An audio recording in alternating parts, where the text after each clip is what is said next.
The following program is a presentation of the Anchorage Borough School District ITV Production Center.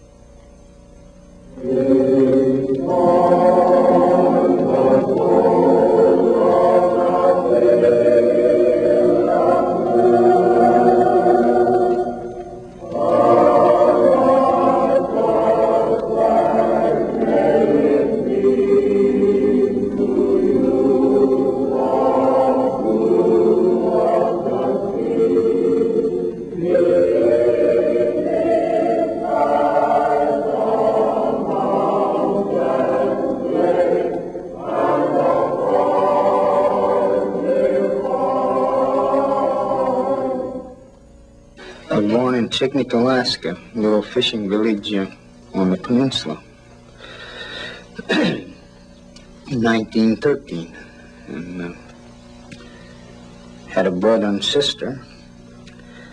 Sister was the oldest, and then I was second, and my brother was the youngest. In 1916, my dad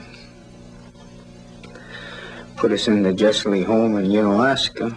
My mother died when I was 3 years old, and he found out about this Jessley home, and old Dora was a mailboat running out there, and it was, well, she was sort of a steam schooner, sail and steam, and sort of slow, but she made the trip from Seward to Alaska once a month. That's how I got to Alaska. I don't know how many children there were, but they had a boys' building and a girls' building, and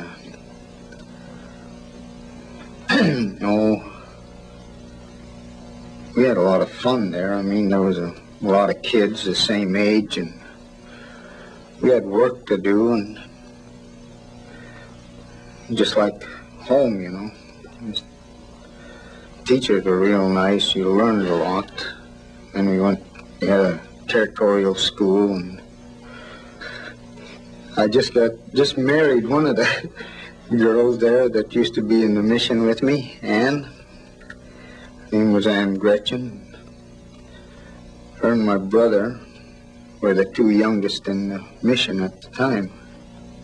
In 1925, when they moved, the girls, they went on the Coast Guard cutter Haida. And we went on the old cutter Bear, Coast Guard cutter Bear. And it was a lot slower. It was an old steam schooner, too. And sail and steam. But the Haida was fast, and it took her only 4 days, where it took us a week to get to Seward. And this contest is the only thing I know about is they had it, they sent word to all the schools that they wanted all the children from the 7th grade through high school that could enter. I remember I drew two. I think one was horse or snowshoes and a gold pan and pick and shovel in the middle. I don't remember whether I sent that in or not. And the other one was the Big Dipper and the North Star,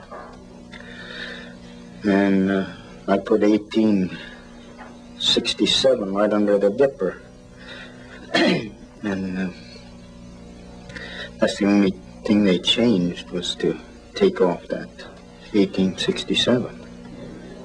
With the drawing, you had to either describe your flag or what it represented.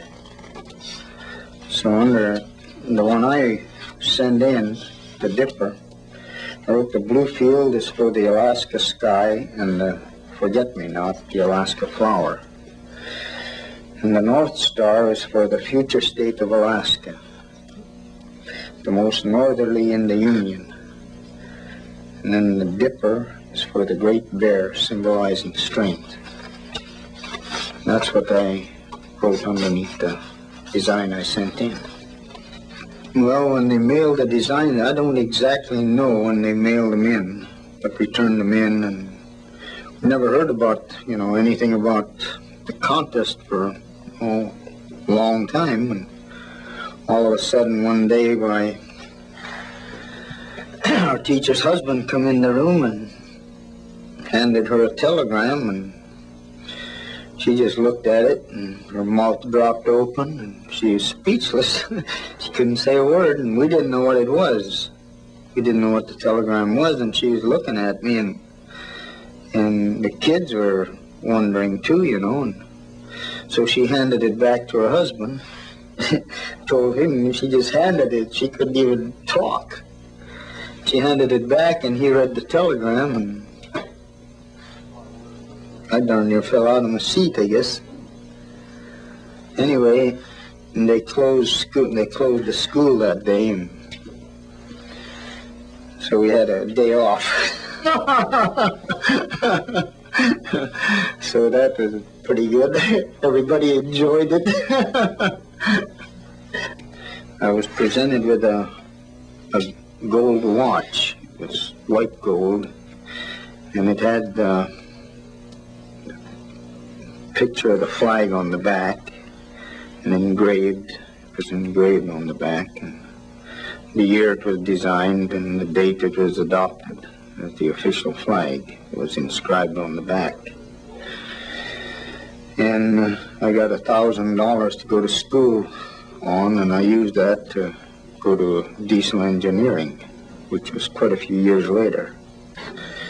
Well, when I left Jessley home, I went, my dad was crippled. He had a Fox Island, and so we helped him. My brother and I, we were both home, and we trapped the foxes off the island and also trapped the mainland. And I went fishing in Bering Sea or Bristol Bay. And after that, why, I went to Seattle and spent the winters down there, but I'd come north fishing in the summer.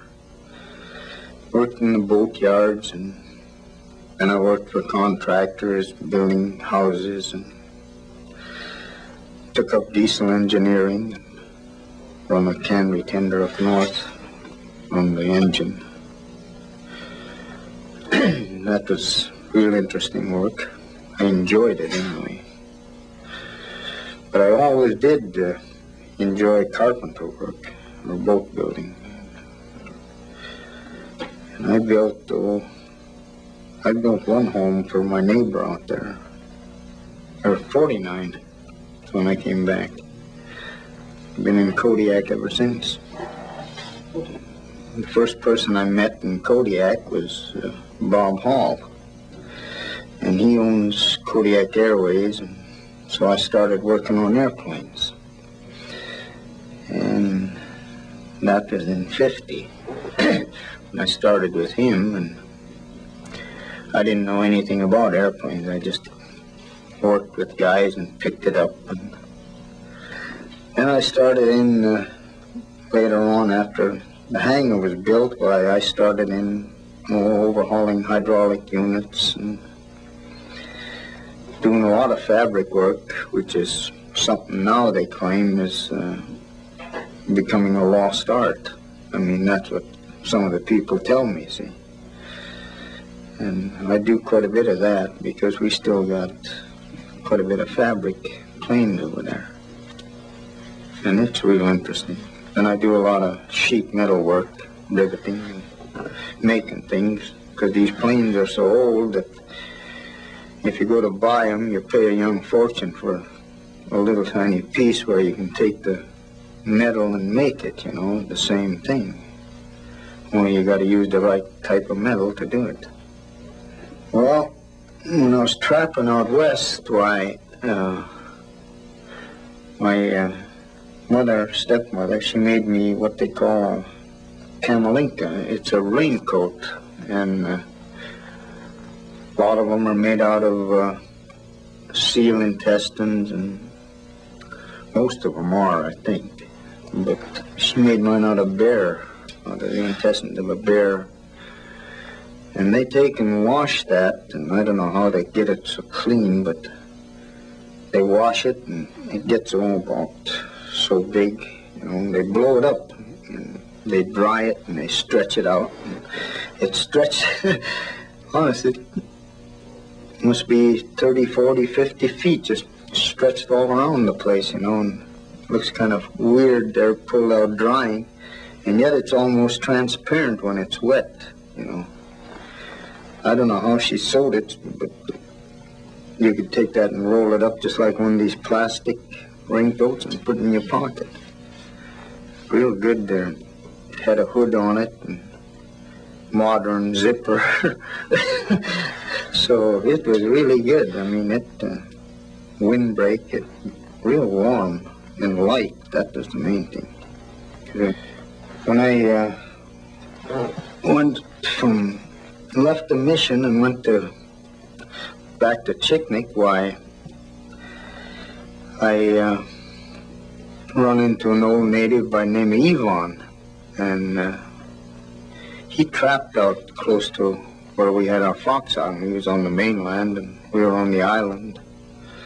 But in the summer, that summer I was over there, why, he had a bidarky, and it was one of the big ones, 3 holes in real good size. And he had 2 boys and himself, and they'd paddle it around.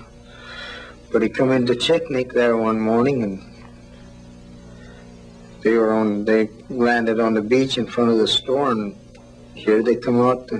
3 men got out, and out of the holes come a bunch of kids, about 6, I guess, maybe 7.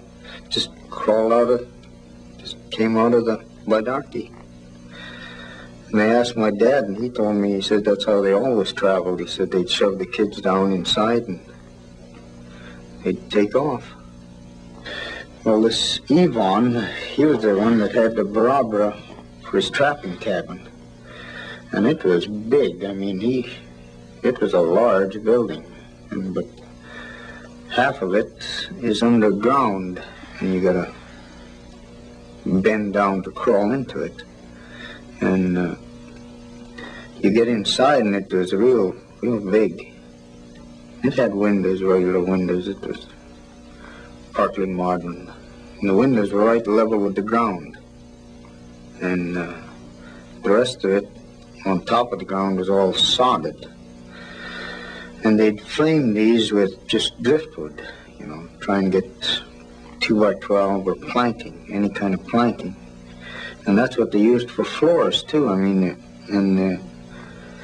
these floors they'd keep them immaculate. They were clean. I mean, really scrubbed them.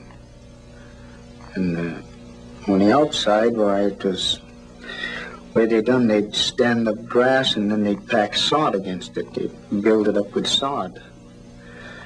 And then the roof, they'd take this beach grass, and they'd lay it just like shingles. Since I won this flag contest, why, I've been honored all over. I mean, all over the state of Alaska. One of the biggest things that ever happened, I think, was when they flew the Alaska flag to the moon with the other state flags. I think that was quite a deal, because I'm supposedly the only flag designer, state flag designer alive. I've been introduced that way.